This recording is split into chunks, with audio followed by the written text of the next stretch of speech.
Right, let's start with the Heart Sutra. Is the Heart Sutra also very common in Korean? So when do you recite the Heart Sutra in Korea?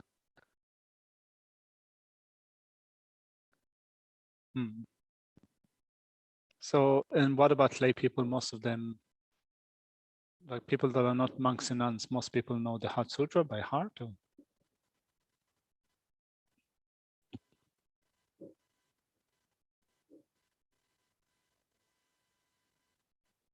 Yeah. So the melody is also, the tune is also similar to the tune in China? Totally different.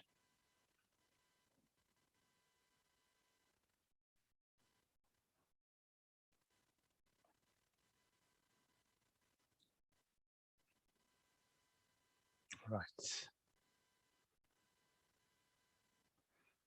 Upper straight to the hour triple gem. Decided here at one time, the Bhagavan was dwelling on massive Vajra mountains in Rajgir together with a great community of monks and a great community of Bodhisattvas. At that time, the Bhagavan was absorbed in concentration in the categories of phenomena called profound perception. Also at that time, the Bodhisattva Mahasatva Arya Avalokiteshvara looked upon the very practice of the profound perfection of wisdom and beheld those five aggregates also as empty of inherent nature. Then through the power of the Buddha, the Venerable Shariputra said this to the Bodhisattva Mahasatva Arya Avalokiteshvara: how should any son of the lineage train who wishes to practice the activity of the profound perfection of wisdom? He said that, and the Bodhisattva Mahasatva Arya Avalokiteshvara said this to the Venerable Shariputra. Shariputra, any son of the lineage or daughter of the lineage who wishes to practice the activity of the profound perfection of wisdom should learn upon it like this, correctly and repeatedly, beholding those five aggregates also as empty of inherent nature. Form is empty, emptiness is form. Emptiness is not other than form. Form is also not other than emptiness. In the same way, feeling, discrimination, composition of factors, and consciousness are empty. Shariputra, likewise, all phenomena are emptiness without characteristics, unproduced, unceased, stainless, not without stain, not deficient, not fulfilled. Shariputra, therefore, in emptiness, there is no form, no feeling, no discrimination, no composition of factors, no consciousness. No eye, no ear, no nose, no tongue, no body, no mind, no visual form, no sound, no odor, no taste, no object of touch, and no phenomenon. There is no I element and so on up to including no mind element and no mental consciousness element. There is no ignorance, no extinction of ignorance and so on up to including no aging and death and no extinction of aging and death. Similarly, there is no suffering, origination, cessation, and path. There is no exalted wisdom, no attainment, and also no non-attainment. Shariputra, therefore, because there is no attainment, Bodhisattvas rely on the well and perfection of wisdom, the mind without obscuration, without fear. Having completely passed beyond error, they reach the end point of nirvana. All the Buddhas that dwell in the three times also manifestly completely awaken to unsurpassable, perfect, complete enlightenment and reliance on the perfection of wisdom. Therefore, the mantra of the perfection of wisdom, the mantra of the great knowledge, the unsurpassed mantra, the mantra equal to the unequal, the mantra that thoroughly pacifies all suffering should be known as the truth, since it is not false. The mantra of the perfection of wisdom is declared. Tayata om gate gate paragate para samgate bodhisoha. Shariputra, the Bodhisattva Mahasatva, to train in profound perfection of wisdom like that. Then the Bhagavan arose from that concentration and commended the Bodhisattva Mahasatva Arya Avalokiteshvara, saying, well said, son of the lineage, it is like that, it is like that. One should practice the profound perfection of wisdom just as you have indicated, even the Tathagatas rejoice. The Bhagavan, having thus spoken, the Venerable Shariputra, the Bodhisattva Mahasatva Arya Avalokiteshvara and those surrounding in their entirety along with the world of gods, humans, asuras, and Gandharvas were overjoyed and highly praised that spoken by the Bhagavan.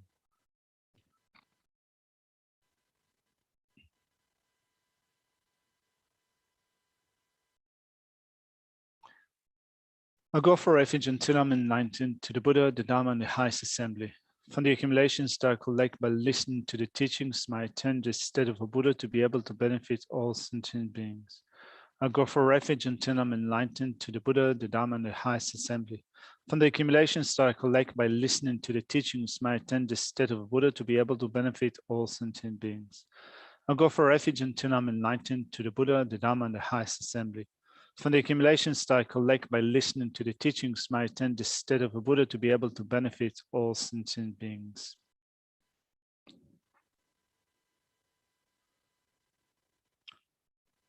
All right. Good afternoon. So it's actually quite nice to cover the dedication chapter like that, in that there's no, I mean, we're covering, I think, things that on the surface are quite simple or should be quite simple to understand, but it's also a good time to slot in some points for discussions like the one that Geshe-la brought up today, and also the discussion about the body and nature of mind. So we have those sundry points that can be linked into this presentation, and we have the time to look at them. So it's quite good altogether.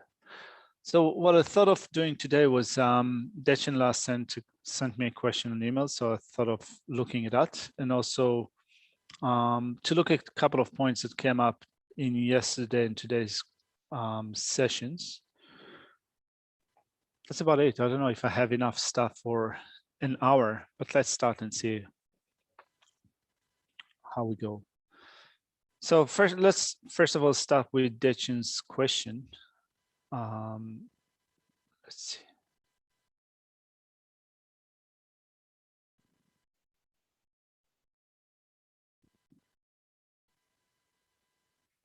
Sorry. I hope that I can. Let's see. Oh, I can't make it bigger. All right. So anyway, Dechen, was asking from one passage that is taken from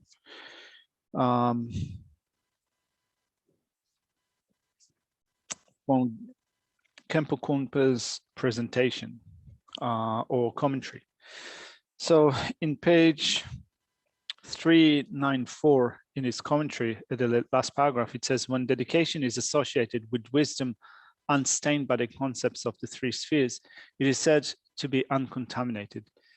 If it is not so associated, it is regarded as contaminated. Now, the omniscient Lord of the Dharma, Longchenpa, had said that to dedicate positive actions and to seal it only afterward with emptiness is tantamount to a nihilistic view. It does not constitute a dedication free from the concepts of the three spheres. Therefore, it is important to make the dedication in a manner that is free from the three concepts: the agent who dedicates, the virtue dedicated, and the object on account of which the dedication is made. So Dechen's question is, weren't we currently discussing the importance of the three spheres in understanding emptiness? Now, above the paragraph implies that meditating in this way contaminates the wisdom that understands emptiness. So it's hard to know exactly what was Kempo Kumpel's presentation. Mm.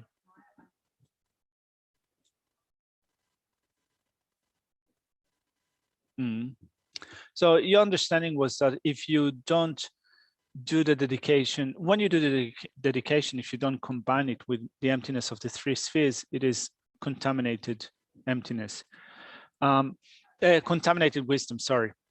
So I think that probably, I would say, there could be probably one way of interpreting that.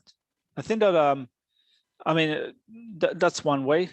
Also, I'll read it again. When dedication is associated with a wisdom unstained by the concepts of the three spheres, it is said to be uncontaminated.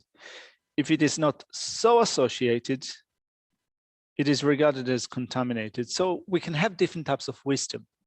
So, for example, wisdom realizing impermanence, wisdom that realizes coarse levels of selflessness, and then wisdom that realizes emptiness according to different schools of thought within Buddhist philosophy. So you can have the wisdom of emptiness that accords with the Chittamatra school of thought, the wisdom of emptiness that accords with that of the Svatantrika school of thought, Madhyamika Svatantrika. So there are wisdoms.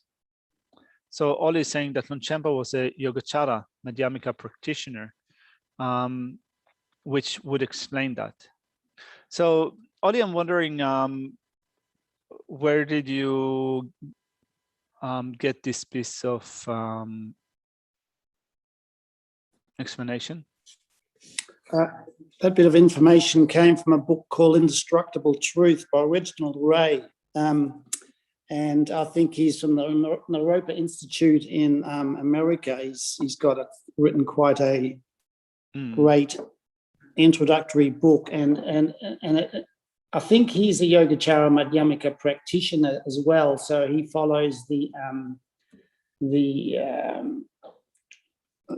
line of that spiritual line. So I was just reading it the other day.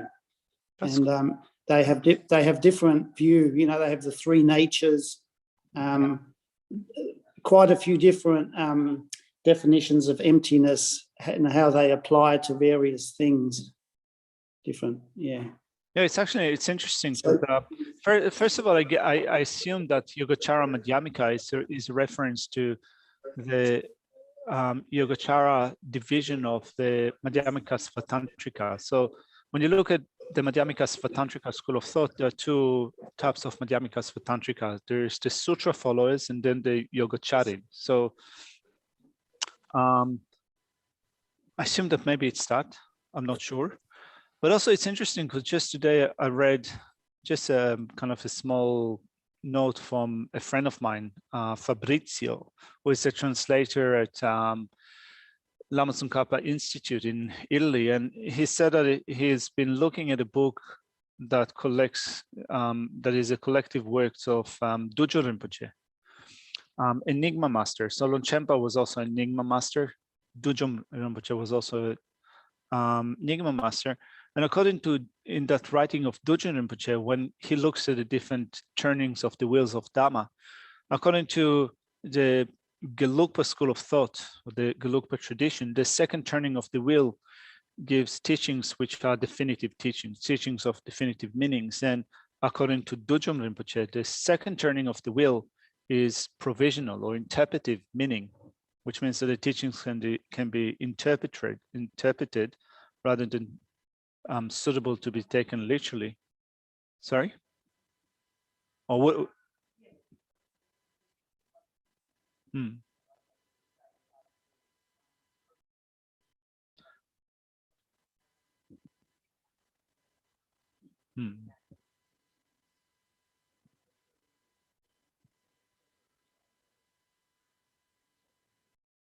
So Chukila is saying that maybe we can say that teachings on emptiness are definitive meaning, whereas teachings on the four truths, the three jewels, and so forth, within the so when we look at the Heart Sutra, for example, then we have the different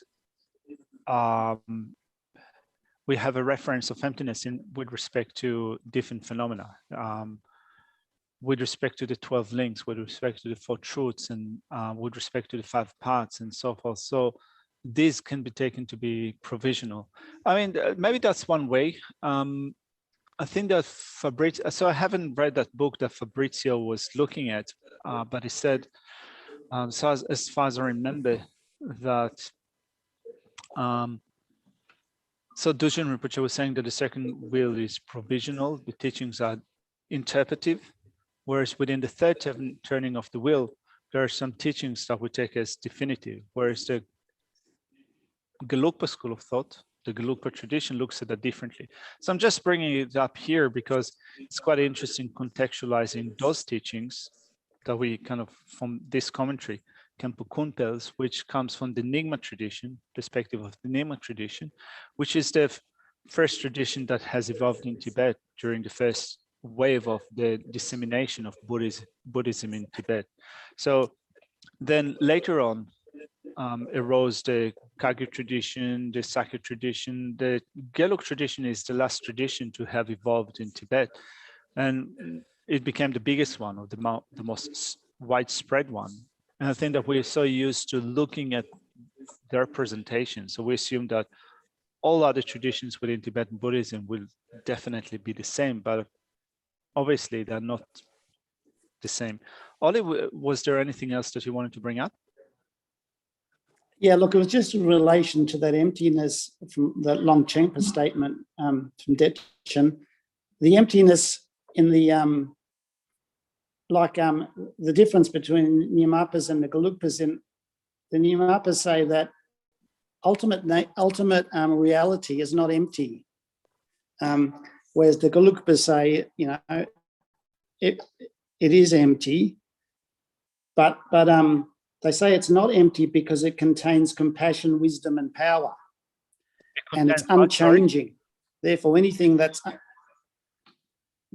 sorry, did you hear me then? Yeah. So it says ultimate nature. They say ultimate nature contains compassion, wisdom, and power. It's also unchanging, beginningless, and endless, and therefore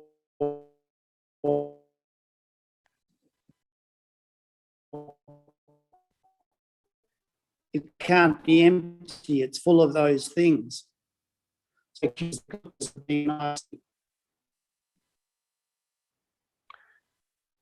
yeah, it seems you got all that. So sorry, Ollie, you came in a bit interrupted, but we did get the points that you were making. I think that also in the Kagyu tradition, I had a conversation with one of the Kempos in the Kamakagyu tradition a few years ago at Bodhgaya, and he said that according to his school of thought, or their school of thought, he said that Lama Tsongkhapa was it was not even Madhyamika Prasangika because he didn't realize emptiness precisely. So of course, I think that if you tell it to a Gelug master, they will probably be up in arms about it. And there would be probably a very lively debate about the meaning of that. But I think that probably, you know, for me, I would have to really spend more time in studying the Nyingma tradition, the Kagyu tradition, to really understand why are they saying what they're saying. So I think that I understand what you said, Ollie, but kind of I don't understand the wider implication of what they or of their view. Anyway, I guess I didn't know it needs more content or more content and more context. Anyway, so but I think that we start off with Ollie saying that Longchenpa was a Yogacara Madhyamika practitioner, which would explain that. So I think that that's one way of going with that, but also I think that another way of going with that is to say that you can have different types of wisdom. So here when I try to think about it in wearing the Gelugpa hat. So from the Gelugpa hat, you can have different types. You can have an understanding of emptiness at different levels. So there is emptiness that is explained by the Chittamatra school of thought, emptiness that is explained by the Madhyamika Svatantrika school of thought, and emptiness that is explained by the Madhyamika Prasangika school of thought. So emptiness is explained by non-Prasangika school of thought. First of all, could be not precise, which means that they're a stepping stone for understanding emptiness according to the Madhyamika Prasangika school of thought. But from the point of view of the Prasangika, there would be not actual views of emptiness. There would be mistaken views of emptiness. So that's one thing.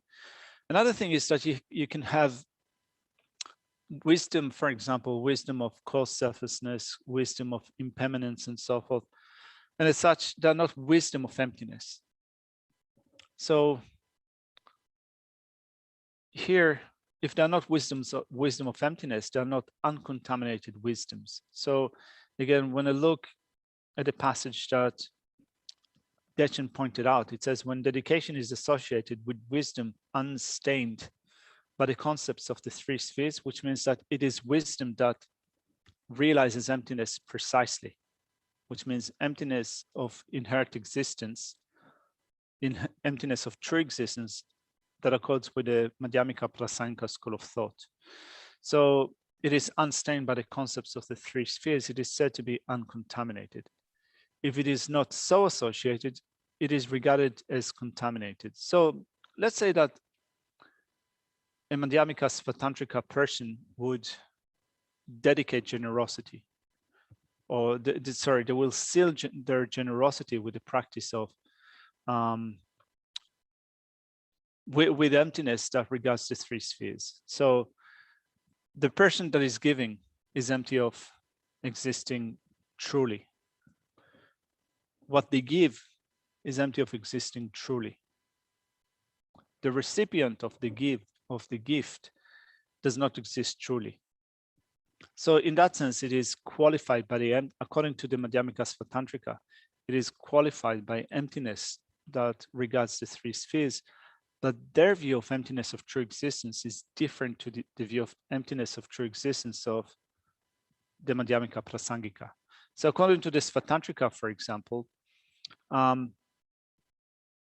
everything exists from its own side, but it is empty of having a unique mode of subsistence. It is empty of existing in a way that it is emptiness of not being posited by a faultless awareness. Or another way of saying that, it is empty of not existing as a combination of two things, something existing from its own side. And there's also a faultless valid cognition that posits it. So all is adding to that, the Yogacaras maintain the ultimate reality is not empty, as it contains wisdom, compassion, and power, and is unchanging and permanent. They accuse the Gelugpas of being nihilist in maintaining that everything is empty. Dechen is saying, could coarse and sophisticated views of emptiness be another way of saying contaminated and uncontaminated view, understanding of emptiness? So I think that here the probably two interesting points. One of them is, as Ollie pointed out, maybe in the Nyingma tradition, there is a completely different take on emptiness as ultimate reality. And so what we understand to be emptiness, or what we take to be emptiness, ultimate reality, for them is not precise enough, is not spot on. So what we view as emptiness, they would say that it is a contaminated view of emptiness. That's one take. Maybe this is what Kempo Kumpel says here. I think that quite possibly this is what Kempo Kumpel says here. Another take on that would be still to maintain that you can have views of emptiness, even from the viewpoint of the Gelugpa tradition, but coarse views of emptiness, not subtle, but coarse levels of emptiness. And since they don't get to the very subtle level of emptiness, they're contaminated. That's one way of, that's another way of understanding that. So I think that this is, so Dechen is saying, could coarse and sophisticated views of emptiness be another way of saying contaminated and uncontaminated? Yeah, I think that, you know, in my last alternative that I gave, saying that coarse is contaminated and subtle or sophisticated is uncontaminated, maybe that's one way of interpreting that. All right, that's with Dechen's question.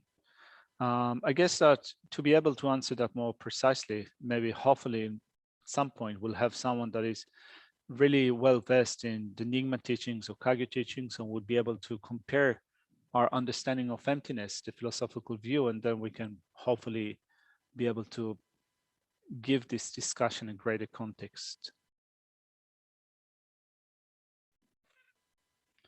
So one thing that a couple of points I wanted to draw today was a point that Geshe-la made. Excuse me, Venerable Katzenla.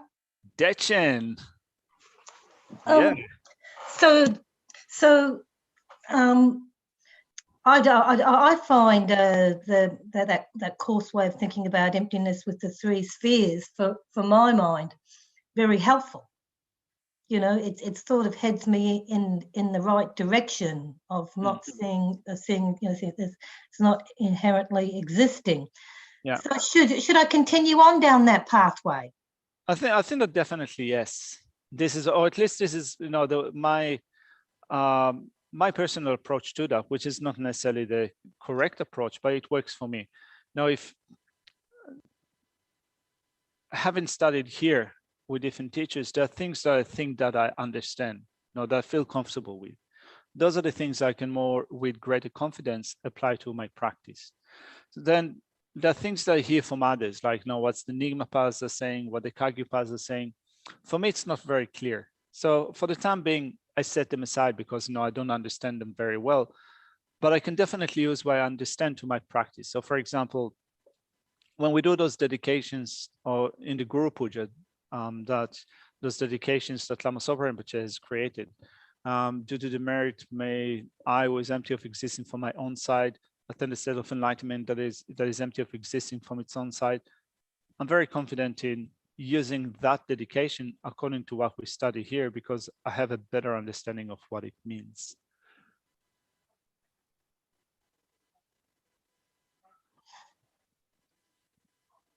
Mm.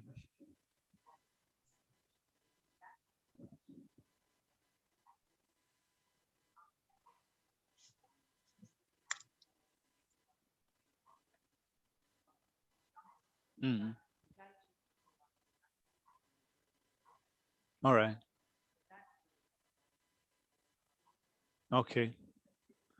So Chugila is also adding something that Dechen came up with in the discussion that he had, that when Dechen was in Institute Vajrayogini during the Vajrayogini retreat, then Rinpoche elaborated on that dedication. So on top of saying that may I was empty of existing from my own side, he said that is existing by way of merely imputed, as mere imputation is like an illusion, like an echo and so forth. So in that sense, we can think about it in a more subtle way.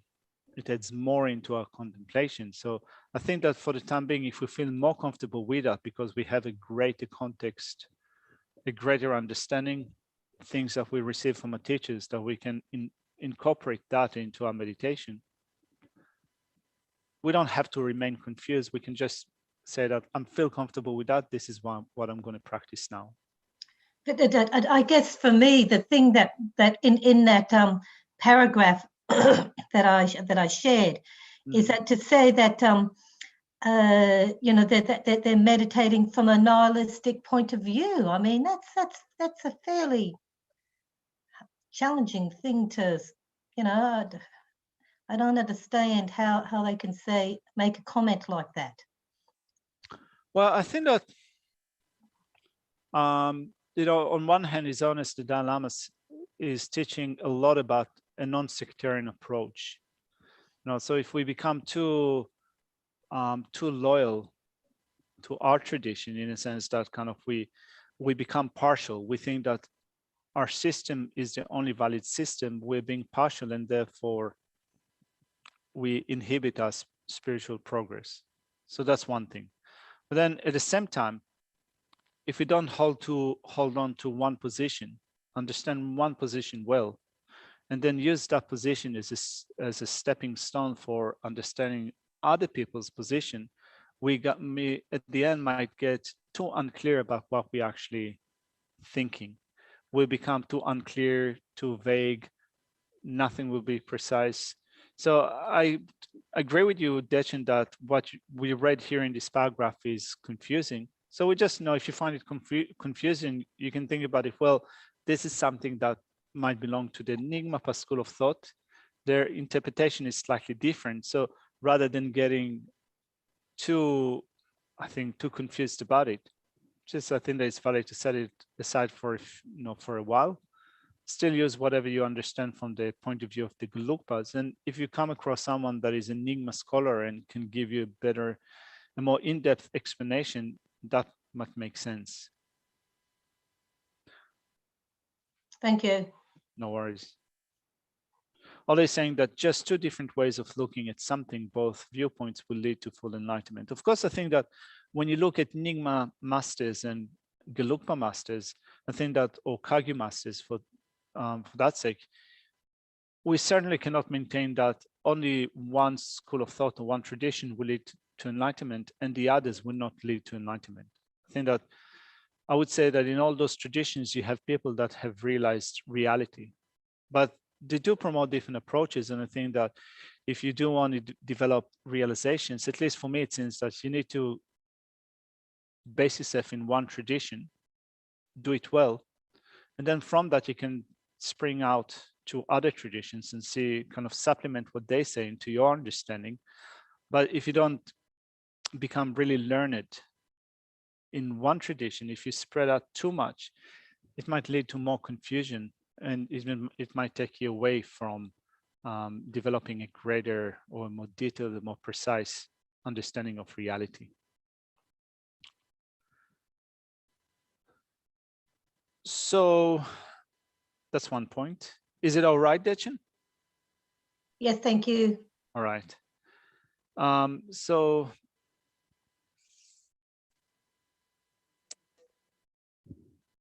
113. Oh, yeah. So one point that I wanted to, it's just one small point that I wanted to make with respect to something that Geshe-la said yesterday. So we've covered the section of dedicating so that the sufferings of the hot hells may be pacified. We did that yesterday. Dedicating so that dhammas arisen from the clouds of the bodhisattvas to accumulations may pacify suffering.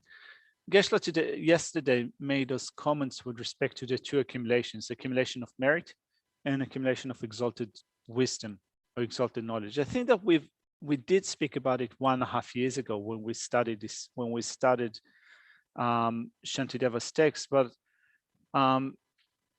since we haven't revisited that for such a long time, I just thought of saying a few words about it for those of us who might have forgotten about it. So the two accumulations Geshe-la mentioned, we have the accumulation of merit and then the accumulation of exalted wisdom or exalted knowledge.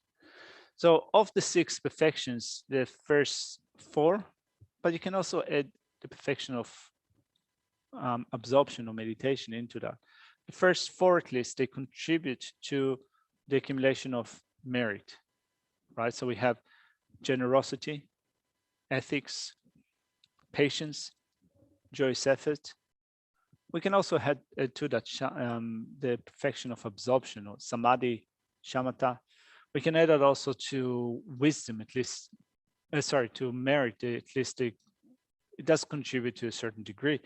And that is the main thing, according to the Sutra tradition, that contributes to the form body of Buddha, which means that the form body of Buddha is the main way that we act for the welfare of others. So if you want to act for the welfare of others, not only to help them physically and so forth, but to be able to teach them the Dhamma, we need to appear in a physical form. For most living beings, we need to appear in a physical form. For Arya Bodhisattvas, we might not appear in that tangible physical form, but there's still some form of physicality in that, you could say. So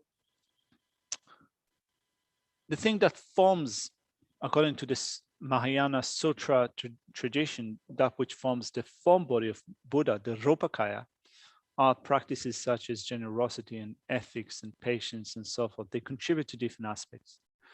What contributes mainly to the Dhamma body of Buddha, which means to the mind of Buddha, is the perfection of wisdom. So the things that we cultivate within the perfection of wisdom are mainly contributing to the accumulation of exalted knowledge. So here in verse, so we'll look at this section, dedicating so that dhammas arisen from the clouds of the bodhisattvas to accumulations may pacify suffering. And as Geshe-la said yesterday, let's briefly look at this verse, verse 5.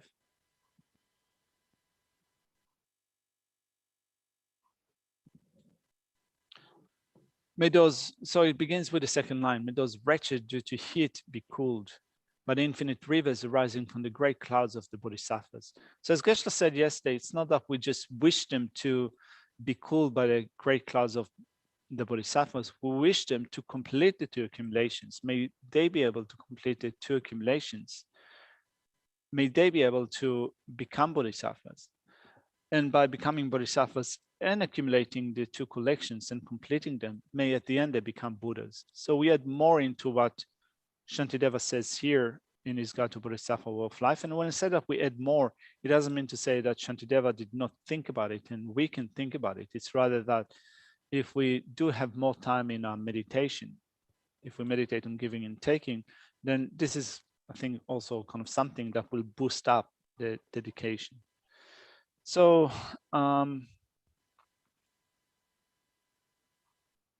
so that's one point that I wanted to make. Then another thing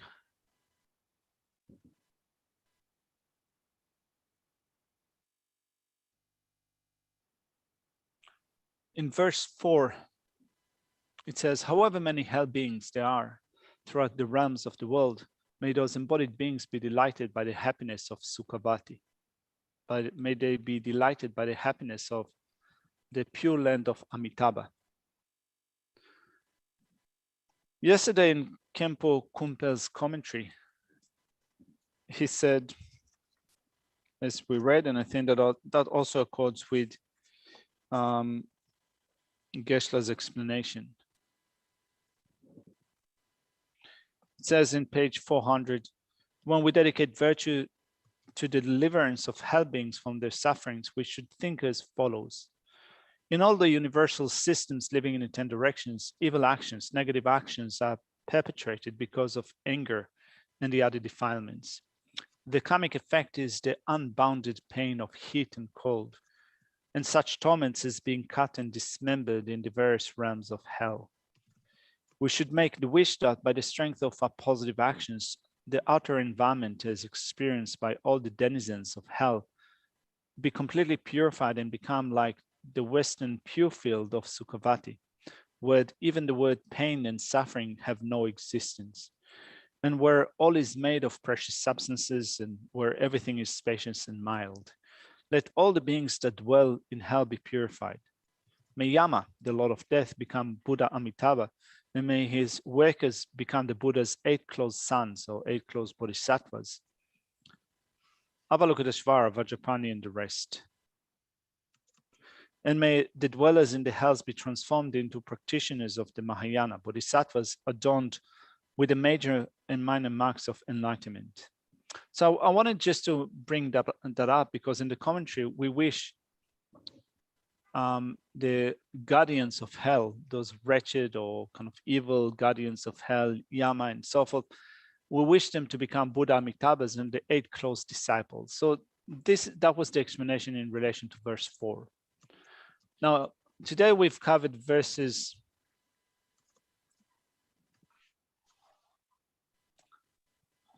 11 to 15, including 15, in dedicating so that it may be pacified through the force of others, pacifying suffering through the force of Vajrapani, through the compassion of Avalokiteshvara, through Manjushri's miraculous display and so forth. So it's not a major point, but I think that maybe we can say that as for the explanation of verse number 4, we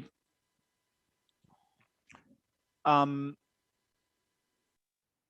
general, we aspire the guardians of hell and such to become Buddhas and Bodhisattvas and so forth, so that everyone would be able to become Mahayana practitioner and thereby at the end attain the pure land of Amitabha. In section B, it seems like it's more specific. We wish those that have that special connection with Vajrapani, Avalokiteshvara, Manjushri, and so forth to be inspired by them when they're in the hells to get temporary reprieve. And maybe on that basis, hopefully also making greater progress. As Geshe said today, that those that can generate bodhicitta even in the hells. Have you heard about it before? Yeah, also, I haven't heard much about it before, but as Geshe said today, there are those that even in miserable states of existence, they can do it. I think that in some sense, when we speak about moving from a miserable realm, a miserable rebirth to a good rebirth, right? So if you're born, if in our past lifetime we were animals, we were a dog, and in this lifetime we were born as humans, we must have had a virtuous state of mind before death in being an animal. So being in a miserable state of existence does not preclude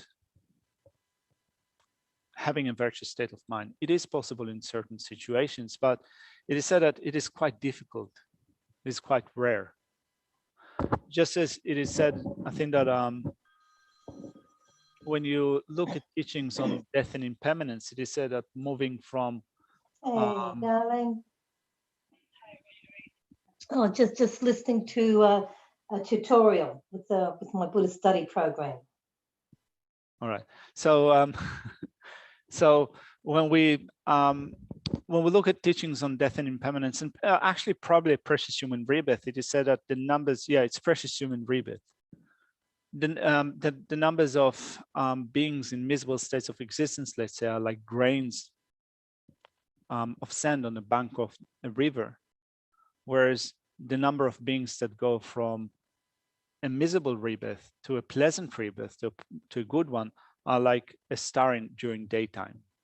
So very rare. But it's still possible. It is still possible because it's still possible to generate a virtuous state of mind, even when you find yourself in miserable states of existence. So I think that maybe what Geshe said, kind of that those that can even generate bodhicitta in the hells, we can think about it like that. Anyway, so here we say reflecting or dedicating so that we pacify suffering through the force of Vajrapani, Avalokiteshvara, Manjushri, and the other eight close disciples of the Buddha, those groups of 8 bodhisattvas. So we have one thing that I wanted to add to what we said today. We said that Vajrapani is the embodiment of ability, the abilities of the Buddha, personification of ability. Avalokiteshvara is a personification of compassion. Manjushri is a personification of wisdom. Then we have others. Maitreya is a personification of love, loving kindness. So I try to find some more information about other bodhisattvas.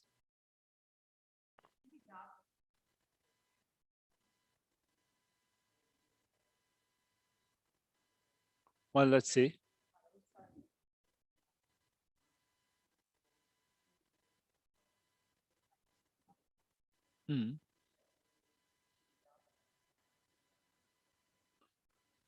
So you said the first thing that you said about Kshitigarbha is, so you said that Kshitigarbha has connection with the hell realms, and this is correct because Kshitigarbha, according to some sources, Kshitigarbha made a pledge to work particularly for those in the miserable realms, and he also made a pledge to give instructions to beings, but also to care specifically for those in the miserable realms. And it is also regarded as, so you said that previously when there were earthquakes in California, Rinpoche has instructed people to make prayers associated with Kshitigarbha. Yeah, so Kshitigarbha is called kind of the essence of the earth. So it's also, I guess, some form associated with that. But anyway, so qualities of the 8 bodhisattvas. So we mentioned Manjushri embodies wisdom, Avalokiteshvara compassion, Vajrapani represents power or ability of the Buddhas. Kshitigarbha increases the richness and fertility of the land. So this is probably in relation to what you said. Then Savanivarana Bishkambin purifies wrongdoings or negativities and obstructions. So the name for Savanivarana Bishkambin in Tibetan is Jiba Namsel. Jiba Namsel means that it is a complete purification or complete purification, complete removal of obscurations. So Savanivarana Bishkambin purifies wrongdoings and obscurations. Maitreya embodies love. Samattabhadra displays special expertise in making offerings and prayers of aspiration. So often we say that we wish to be able to make offerings just like Samattabhadra. So Samattabhadra is also very kind of popular in the Chinese tradition, where kind of we aspire to make not only offerings like Samattabhadra, but also aspirations like Samattabhadra. Then Akashagarbha, who is the essence of space, essence of sky, has perfect ability to purify transgressions. So I guess that here transgressions refers to many transgressions with respect to the vows that we have, with respect to our training in ethical discipline. So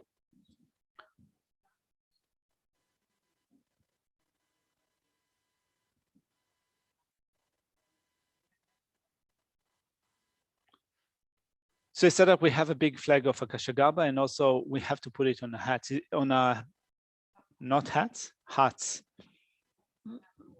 So is that an advice from Rinpoche? All right. And it's an advice for monastics? Just in general? Okay.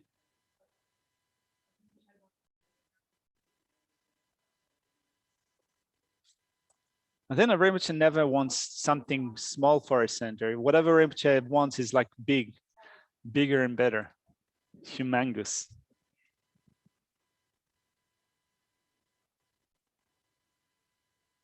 All right.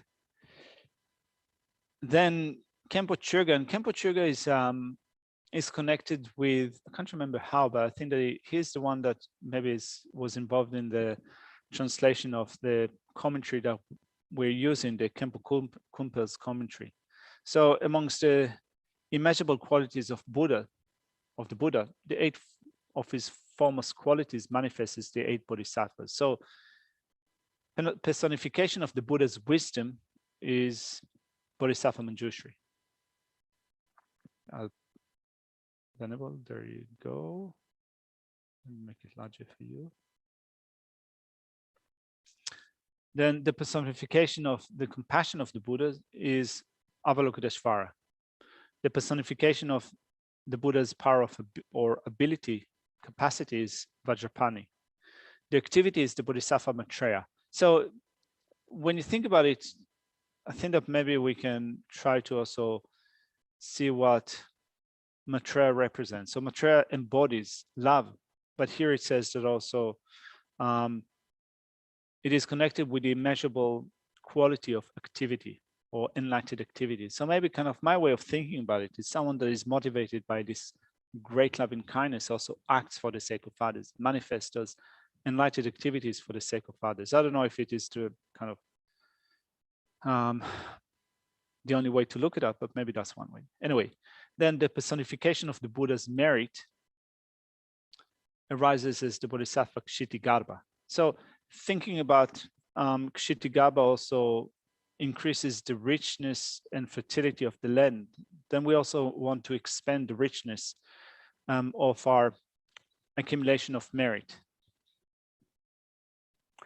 The personification of Buddha's qualities appears as the Bodhisattva Savanivarana Bishkambin.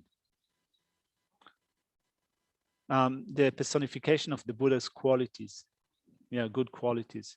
So maybe we can say that since previously we said that Savanivarana Bishkambin purifies wrongdoings and obstructions, it is the flip side of developing qualities. We can only develop qualities if we purify negativities and obscurations.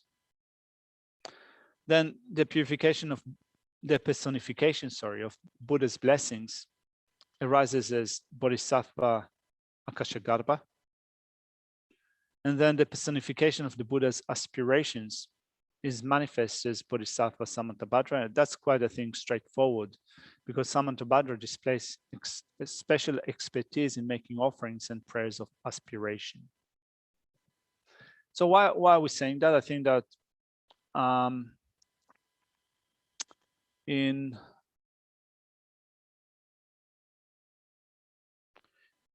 the verses that we've covered today, then we have pacifying suffering through the force of Vajrapani, Avalokiteshvara, Manjushri, and aspiring for pacification through the capacities of the other close sons, Kshitigarbha and so forth in verse 15. So just quickly reading through verse 15, it says,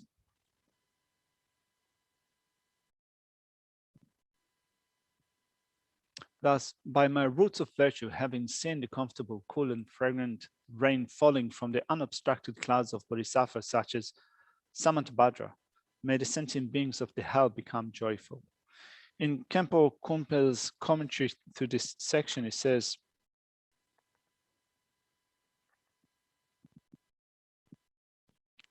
that's in page 409. So it is that Shantideva prays that thanks to the virtue accumulated through the study and explanation of this text, The beings in the hell encounter Samantabhadra, Akashagarbha, Maitreya, Kshitigava, Savanivarana Bishkambin, and others, so that, free from defilements, they listen to the teachings of these bodhisattvas. Alternatively, the verse could be understood as expressing the wish that, through the bodhicitta and aspirations of the bodhisattva who is free from defilements, namely Savanivarana Bishkambin and others, the beings in the hot hells may see cool and fragrant rain that brings them bodily relief falling from the clouds which are amassing in the sky, and that they may soon secure the great joy and happiness of high rebirth in samsara and the definite excellence of Buddhahood. Anyway, regardless of that, I think that what Geshe said today with respect to our meditation on this section of dedication is that we can think that for those who have made special connections with those 8 close disciples of the Buddha, those, and Kempo Kumpa in his commentary says that those that, you can say that those that have received an empowerment into Manjushri and Vajrapani and Avalokiteshvara, which means that they have this close connection with those beings, with those disciples of the Buddha, may they be able to behold them in the sky or in the space. And through that also generate bodhicitta, which will give them relief from pain and suffering. So as Geshe highlighted today, in order for that to be possible, we need to create a connection with those beings, right? So in our prayers, devotion, faith, and so forth, we rely upon those beings in order to create, first of all, those special aspirations, but also those imprints that we place upon the mind stream, so that we'll be able to connect with them again in the future, in future lives. Other, of course, hopefully if we are born again as human beings, but even if not, then even in miserable states of existence may, through what we do in this life and what we've done in previous life, when we'll be able to create contact with them so that we'll be able to develop even bodhicitta in a miserable state of existence. Anyway, that's what I had to say today. Any questions?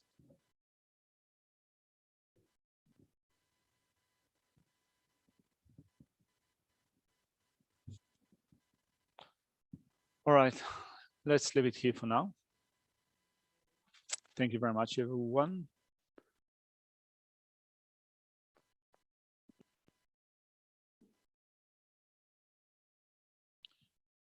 Due to this virtue, I quickly become a Guru Buddha, and did all transmigrate to beings without exception to that state.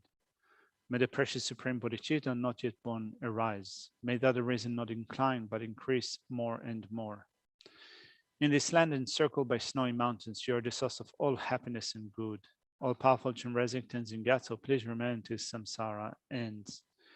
You uphold the subduer's moral way, who serves in the bountiful birth of all, sustaining, preserving, and spreading Majunat's victorious doctrine, who masterfully accomplishes magnificent prayers honoring the 3 jewels. Protector of myself and others, your disciples, please, please live long. Thank you. Thank you. Thank you. Thank you.